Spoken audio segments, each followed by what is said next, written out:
Chapter 8 The Outlaws It was a half-holiday, and William was in his bedroom making careful preparations for the afternoon.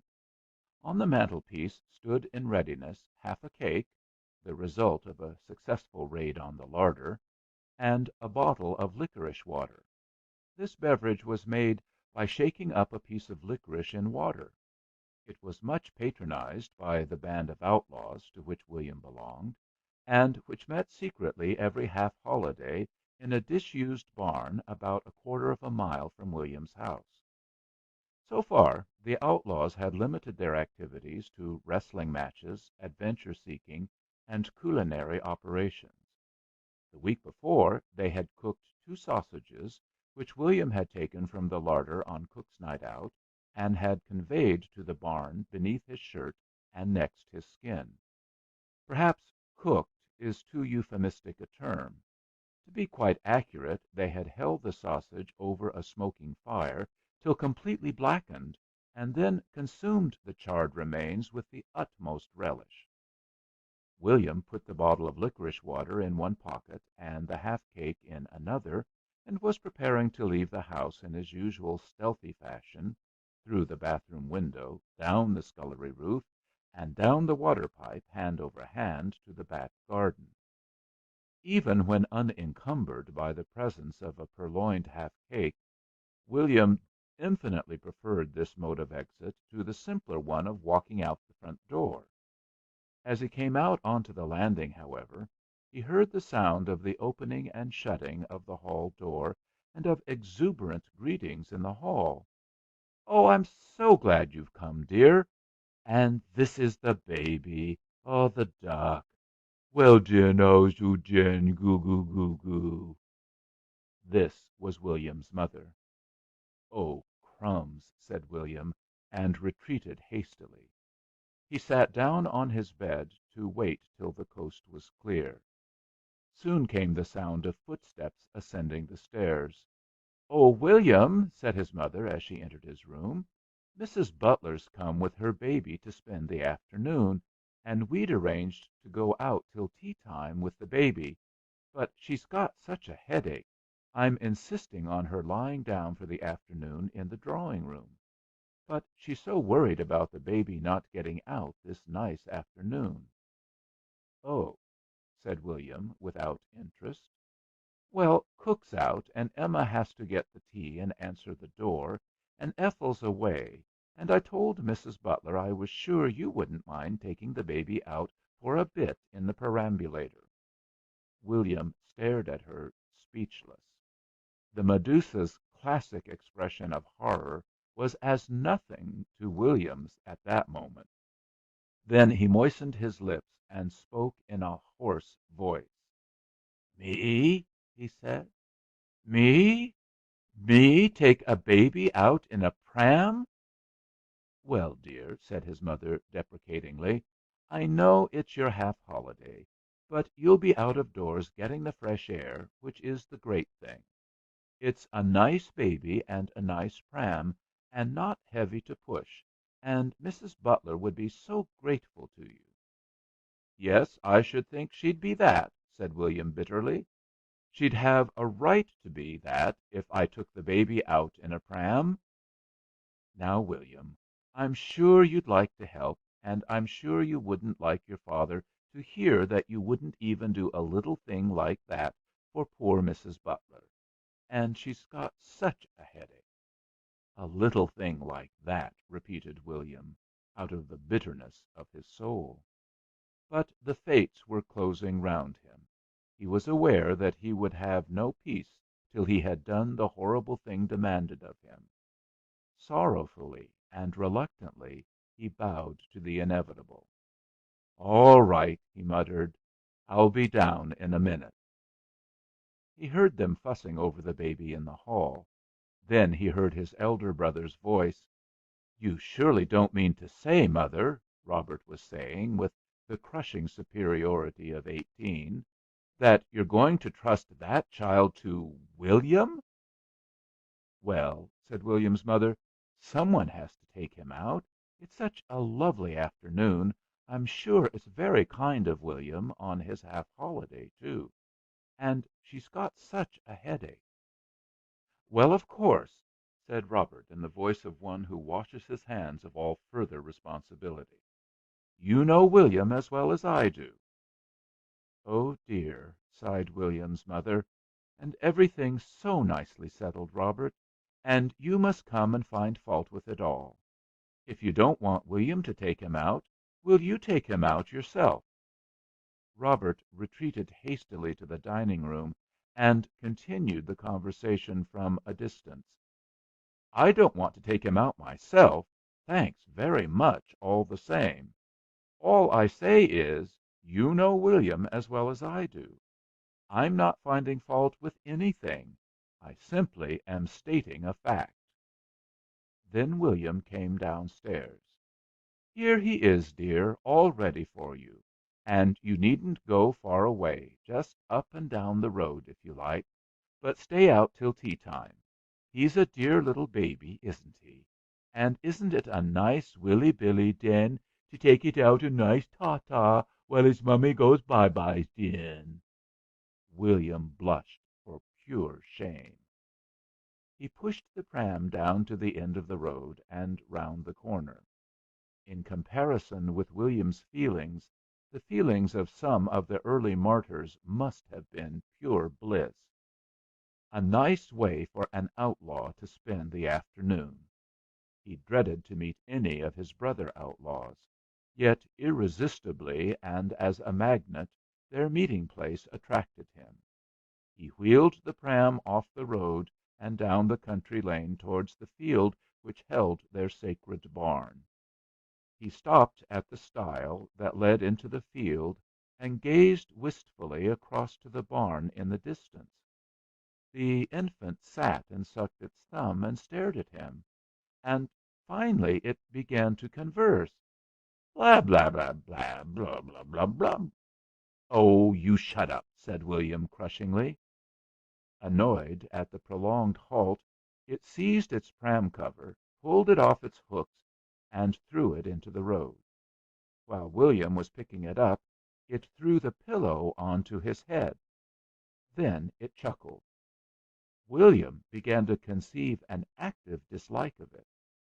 Suddenly the "great idea" came to him. His face cleared. He took a piece of string from his pocket and tied the pram carefully to the railings. Then, lifting the baby cautiously and gingerly out, he climbed the stile with it and set off across the fields towards the barn.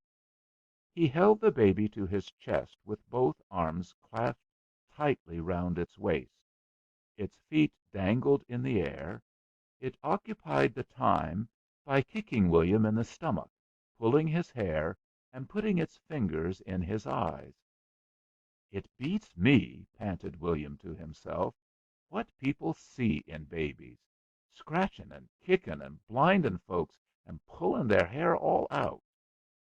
When he entered the barn, he was greeted by a sudden silence. "Look here," began one outlaw in righteous indignation. "It's a kidnap," said William triumphantly. "We'll get a ransom on it." They gazed at him in awed admiration. This was surely the cream of outlawry. He set the infant on the ground, where it toddled for a few steps and sat down suddenly and violently. It then stared fixedly at the tallest boy present and smiled seraphically. "Dad, dad, dad, dad, dad, dad." Douglas, the tallest boy, grinned sheepishly. "It thinks I'm its father," he explained complacently to the company. "Well," said Henry, who was William's rival for the leadership of the outlaws, "what do we do first? That's the question." "In books," said the outlaw called Ginger, "they write a note to its people and say they want a ransom." "Oh, we won't do that, not just yet," said William hastily. "Well, it's not much sense holding something up to ransom and not telling the folks that they've got to pay, nor nothing, is it?" said Ginger, with the final air of a man whose logic is unassailable. "No," said William, "but," with a gleam of hope, "who's got a paper and pencil? I'm simply statin' a fact. Who's got a paper and pencil?" No one spoke. "Oh, yes," went on William in triumph. "Go on, write a note. Write a note without paper and pencil, and we'll all watch. Ha!" "Well," said Ginger sulkily, "I don't suppose they had paper and pencils in outlaw days. They weren't invented. They wrote on leaves or something," he ended vaguely. "Well, go on, write on leaves," said William, still more triumphant. "We're not stopping you, are we? I'm simply stating a fact. Write on leaves." They were interrupted by a yell of pain from Douglas. Flattered by the parental relations so promptly established by the baby, he had ventured to make its further acquaintance. With vague memories of his mother's treatment of infants, he had inserted a finger in its mouth. The infant happened to possess 4 front teeth, 2 upper and 2 lower, and they closed like a vice upon Douglas's finger. He was now examining the marks. "Look, right deep down. See it? What you think of that? Nearly to the bone. Pretty savage baby you've brought along," he said to William. "I jolly well know that," said William feelingly. "It's your own fault for touching it. It's all right if you leave it alone. Just don't touch it, that's all. Anyway, it's mine, and I never said you could go fooling about with it, did I? It wouldn't bite me, I bet." "Well, what about the ransom?" persisted Henry. "Some one can go and tell its people and bring back the ransom," suggested Ginger. There was a short silence. Then Douglas took his injured finger from his mouth and asked pertinently, "Who?" "William brought it," suggested Henry. "Yes, so I bet I've done my share." "Well, what's any one else going to do? I'd like to know. Go round to every house in this old place and ask if they've had a baby taken off them, and if they've pay a ransom for it back? That's sense, isn't it? You know where you got it from, don't you? And you can go and get its ransom." "I can, but I'm not going to," said William finally. "I'm simply stating a fact. I'm not going to. And if any one says I daren't," glancing round pugnaciously, "I'll fight 'em for it." No one said he daren't. The fact was too patent to need stating. Henry hastily changed the subject. "Anyway, what have we brought for the feast?" William produced his licorice water and half cake. Douglas 2 slices of raw ham and a dog biscuit. Ginger some popcorn and some cold boiled potatoes wrapped up in newspaper. Henry a cold apple dumpling and a small bottle of paraffin oil. "I knew the wood would be wet after the rain. It's to make the fire burn. That's sense, isn't it?" "Only one thing to cook," said Ginger sadly, looking at the slices of ham. "We can cook up the potatoes and the dumpling. They don't look half enough cooked. Let's put them on the floor here and go out for adventures first. All different ways and back in a quarter of an hour." The outlaws generally spent part of the afternoon dispersed in search of adventure. So far they had wooed the goddess of danger chiefly by trespassing on the ground of irascible farmers in hopes of a chase which were generally fulfilled. They deposited their store on the ground in a corner of the barn, and with a glance at the "kidnap," who was seated happily upon the floor engaged in chewing its hat strings, they went out, carefully closing the door. After a quarter of an hour Ginger and William arrived at the door simultaneously from opposite directions. "Any luck?" "No." "Same here. Let's start the old fire going." They opened the door and went in. The infant was sitting on the floor among the stores, or rather among what was left of the stores.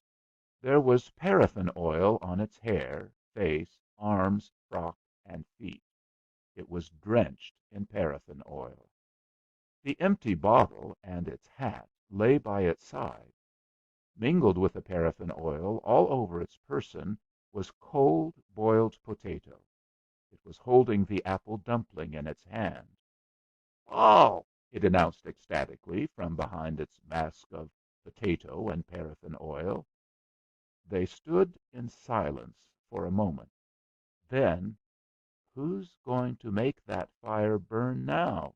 said Ginger, glaring at the empty bottle.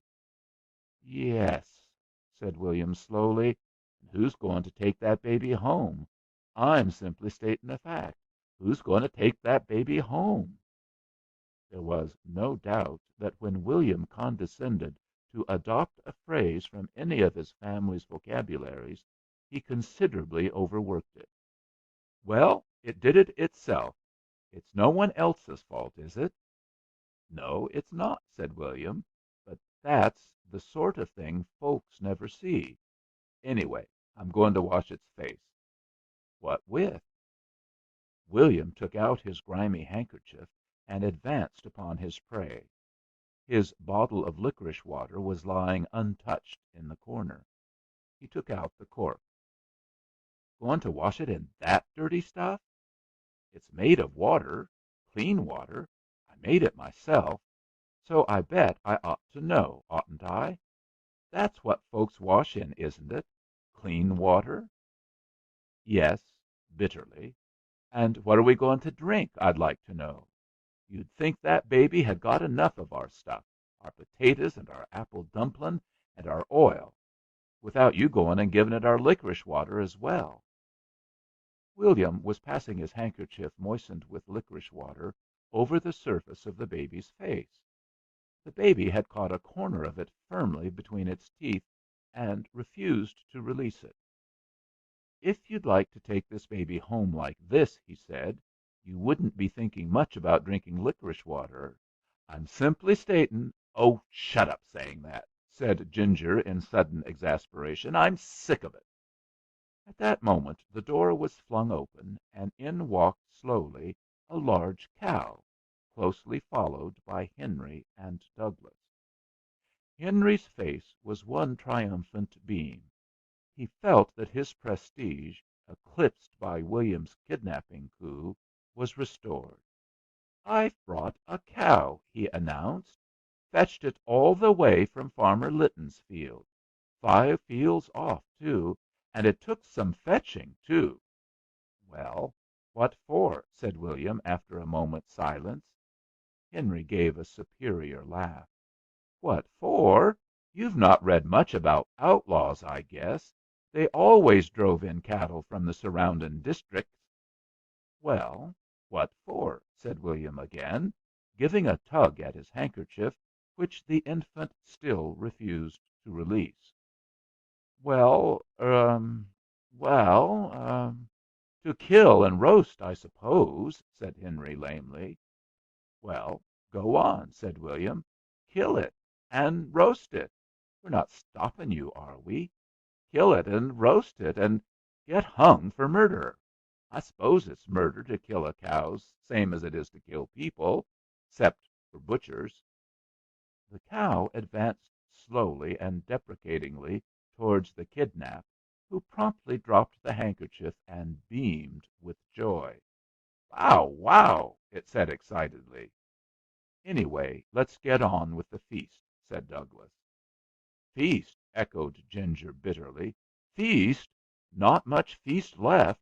That baby William brought's used all the paraffin oil and potatoes, and it's squashed the apple dumpling, and William's washed its face in the licorice water." Henry gazed at it dispassionately and judiciously. "Yes, it looks like as if some one had washed it in licorice water, and as if it had used up all the oil and potatoes. It doesn't look like as if it would fetch much ransom. You seem to have pretty well mucked it up." "Oh, shut up about the baby," said William, putting up his damp and now prune colored handkerchief. "I'm just about sick of it. Come on with the fire." They made a little pile of twigs in the field, and began the process of lighting it. "I hope that cow won't hurt the kidnap," said Douglas suddenly. "Go and see, William. It's your kidnap." "Well, it's Henry's cow, and I'm sorry for that cow if it tries playing tricks on that baby." But he rose from his knees reluctantly and threw open the barn door. The cow and the baby were still gazing admiringly at each other. From the cow's mouth at the end of a long sodden ribbon hung the chewed remains of the baby's hat. The baby was holding up the dog biscuit and crowed delightfully as the cow bent down its head and cautiously and gingerly smelt it. As William entered, the cow turned round and switched its tail against the baby's head. At the piercing howl that followed, the whole band of outlaws entered the barn. "What are you doing to the poor little thing?" said Douglas to William. "It's Henry's cow," said William despairingly. "It hit it." "Oh, go on! Shut up! Do shut up!" The howls redoubled. "You brought it," said Henry accusingly, raising his voice to be heard above the baby's fury and indignation. "Can't you stop it? Not much sense taking babies about if you don't know how to stop 'em crying." The baby was now purple in the face. The outlaws stood around and watched it helplessly. "P'raps it's hungry," suggested Douglas. He took up half the cake from the remains of the stores and held it out tentatively to the baby. The baby stopped crying suddenly. "Dad, dad, dad, dad, dad, dad," it said tearfully. Douglas blushed and grinned. "Keeps on thinking I'm its father," he said, with conscious superiority. "Here, like some cake?" The baby broke off a handful and conveyed it to its mouth. "It's eating it!" cried Douglas in shrill excitement. After thoroughly masticating it, however, the baby repented of its condescension and ejected the mouthful in several installments. William blushed for it. "Oh, come on, let's go and look at the fire," he said weakly. They left the barn and returned to the scene of the fire lighting. The cow, still swinging the remains of the baby's hat from its mouth, was standing with its front feet firmly planted on the remains of what had been a promising fire. "Look!" cried William, in undisguised pleasure. "Look at Henry's cow! Pretty nice sort of cow you've brought, Henry. Not much sense taking cows about if you can't stop them putting folks' fires out." After a heated argument, the outlaws turned their attention to the cow. The cow refused to be shooed off. It simply stood immovable and stared them out. Ginger approached cautiously and gave it a little push. It switched its tail into his eye and continued to munch the baby's hat string. Upon William's approaching, it lowered its head, and William retreated hastily. At last they set off to collect some fresh wood and light a fresh fire.